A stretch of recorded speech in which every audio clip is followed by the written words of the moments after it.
Kunle stood quietly as his father, Chief Alade, adjusted the cuffs of his agbada. The man's voice was calm but firm. When you enter that school, no one must know who you are. Not your name, not your status, nothing. Kunle nodded, confused but obedient. Gbara High was one of the finest schools in the country, known for its academics and more secretly for its hunters, girls who didn't study for tests but studied the boys, especially the ones with money. Chief Alade continued, "The world is not kind, Kunle. You need to see how it treats people with nothing, so you can know who's real when you finally have everything." That was how it began. Kunle arrived at the school with a small box of belongings. No driver, no designer shoes, just plain clothes and a quiet presence. He introduced himself as Kunle Ajayi, a scholarship student from Ibadan. The dorm master barely glanced at him before pointing to a bottom bunk. "Stay out of trouble," the man said. From the first day, Kunle felt out of place. The boys mocked his simple phone and rubber slippers. "Is that thing even touchscreen?" one snickered. The girls barely looked at him, except one. Her name was Cynthia. Everyone knew her. Her hair was always done. Her nails sparkled like glass. She walked like she owned the soil under her feet. And she had a rule. She didn't date broke boys. But Cynthia noticed Kunle. He was different. He didn't drool over her like the others. He avoided attention. That made her curious. One afternoon, as Kunle sat under the mango tree reading a novel, Cynthia approached him with a smile that didn't quite reach her eyes. "You always this quiet?" she asked. Kunle looked up slowly. "Only when I'm thinking." Cynthia's smile widened. Interesting. But behind that smile was a game just beginning. Cynthia wasn't used to being ignored. She was the queen of Gbara High. Her beauty, her confidence, her expensive perfume. Boys bent over backward to impress her. But Kunle, he acted like she didn't exist. That made her furious and fascinated. She started small. She joined him at lunch, always sitting across from him, always smiling. "You like beans that much?" she'd ask, wrinkling her nose. "Wow, you're brave." Kunle would just nod or chuckle politely, keeping his words short. He knew what she was doing, and he was warned. Back in the dorm, whispers started. "Cynthia is eyeing that new boy," the boys said. "She must think he's hiding money." And truthfully, Cynthia did think so.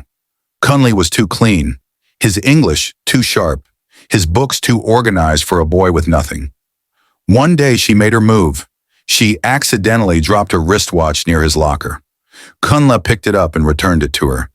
"You should be careful," he said. "You're sweet," she smiled. "I think we should be friends." Kunle hesitated. He didn't want to be rude, but he remembered his father's words. "They will test you, son. Look beyond the smiles." So he kept his distance. That's when Cynthia's game changed. She couldn't stand rejection, especially from someone she didn't understand. She started digging. She asked boys to trail him. She checked his locker when he wasn't around. She even paid a day student to follow him after school hours. But Kunle's routine was simple. Class, library, dorm. Nothing suspicious. Still, Cynthia wasn't convinced. "He's hiding something," she told her friends. "Nobody acts like that for nothing." So she took things up a notch. She convinced the dining staff to forget his meals. She made sure his name was mysteriously removed from group project lists.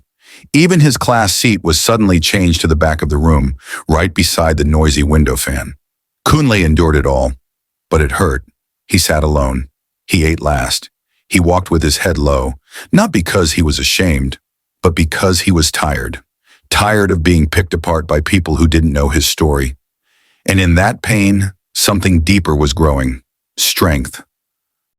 The sun was high, but Kunle's spirit felt low. It was Thursday afternoon, and as usual, his lunch had mysteriously finished by the time he got to the dining hall. His stomach growled, but he just tightened his belt and walked away. A few boys laughed behind him. Cynthia watched from a distance, sipping her juice with a smirk. He returned to the mango tree, his usual place of peace. He opened a book, but the words danced before his tired eyes. Hunger had a way of making even Shakespeare feel like sandpaper. Then he heard a soft voice. "Do you like rice and stew?" He looked up. A girl stood there, holding a small lunch pack.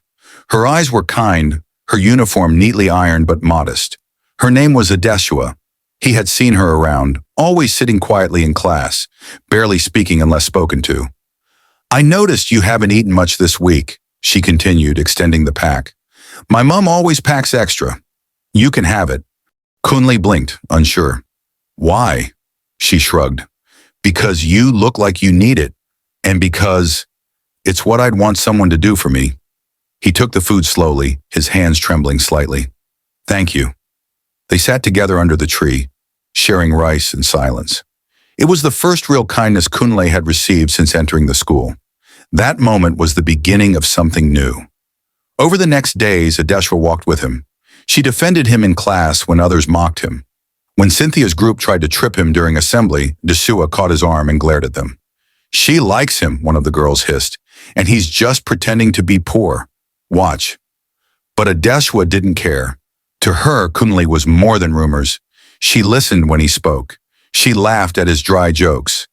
She helped him prepare for tests and showed him the quietest corners of the library.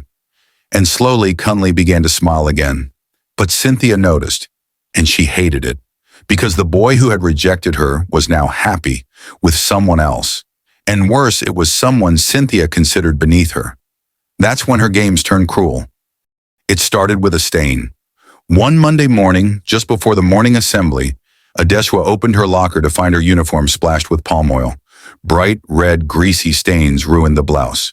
She gasped. Whispers followed her into the assembly ground.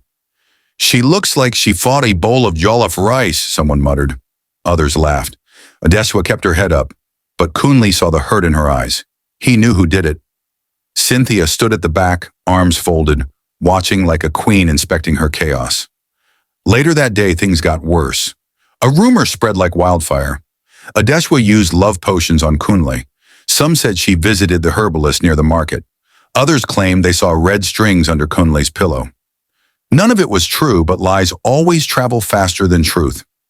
In class, even the teacher hesitated to pair her with anyone. Maybe just work alone for now, Adeshwa, the woman said gently, but the rejection stung. Kunle was furious. This is madness, he said, storming into the boys' hostel that evening. Why are people like this? Because some people can't stand to see others happy, Adeshwa said softly, joining him under their mango tree. He looked at her, really looked. Her eyes were tired but strong. Her blouse was different, borrowed, yet she sat tall, like a queen with invisible armor. They'll ruin your name if you keep hanging around me, she added. I don't care about my name, he said. I care about you. Silence followed. Then, tears. Not from sadness, but from release. But Cynthia wasn't done. Not by a long shot. That night, she called a meeting in her room. We'll end that girl, she said to her clique. She thinks she's found love. Let's see what happens when the whole school sees who he really is. She had a plan. She'd expose Kunle, but first she had to find solid proof. Something public, something that would humiliate them both. Cynthia knew time was running out. The school's end-of-term debate was approaching. A big event with students, parents, and even press invited. If she wanted to strike, it had to be then. Big audience. Big damage. Her plan was simple. Expose Kunle's true identity in front of everyone. She began digging online, searching names, faces, anything. Then one afternoon she found it. A photo of Kunle beside a black Range Rover, laughing with Chief Alade. The watermark was from a business magazine. The caption read, Chief Alade and Son at the Alade Foundation launch. Cynthia's heart raced. She downloaded it, printed it, and smiled. 2 days later, the debate began. Students wore their best uniforms. The hall was decorated with school banners and borrowed plants. Kunle was on the list of speakers. The topic, True wealth is not measured by money. He stood at the podium, hands trembling. Then he began. Some people think if you don't wear designer shoes or drive a big car, you're worthless. But true wealth is character. His voice was steady now. You'll meet people who smile at your wallet but spit on your pain. And if you lose everything, they vanish. But those who stay, they are your real riches. The crowd clapped.